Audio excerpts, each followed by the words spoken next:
광양의 한 아파트에서 세입자들이 신탁 사기 피해를 호소하고 있습니다. 시행사가 소유권을 가진 신탁회사의 동의 없이 월세 계약을 체결해 보증금을 가로챈 건데요. 임대차 보호법 적용을 못 받게 되면서 세입자들의 피해가 우려됩니다. 보도에 김단비 기자입니다.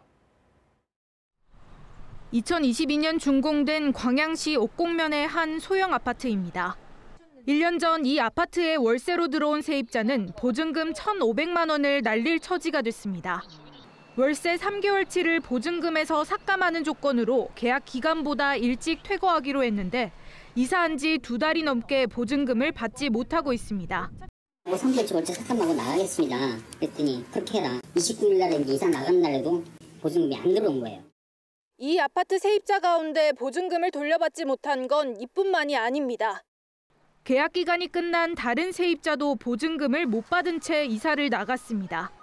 자기네들이 투자한 데 써서 안 된다고 그렇게 말하고 받을 수 없는 돈이다. 이들 피해자가 공통으로 임대차 계약을 맺은 상대는 시행사입니다.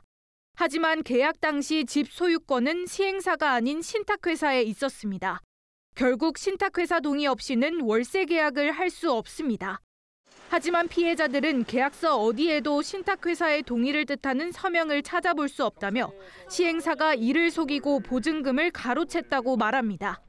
보증금을 반환하고 안 반환하고 그 문제를 떠나서 이 계약서 자체에 문제가 있는 거다. 시행사 관계자는 정당한 계약이었다는 말만 되풀이합니다. 신탁이라는 계약을 하는 당사자가 아닙니다. 계약 아닙니다. 전체 400여 세대 가운데 월세 세입자는 70여 세대. 피해자 중 한 명은 시행사 관계자를 경찰에 사기 혐의로 고소했고 경찰도 수사에 착수했습니다. 세입자들의 피해 확산이 우려되는 가운데 최근에는 시행사의 경영 악화로 해당 아파트에 대한 공매 절차가 시작된 것으로 확인됐습니다. MBC 뉴스 김담희입니다.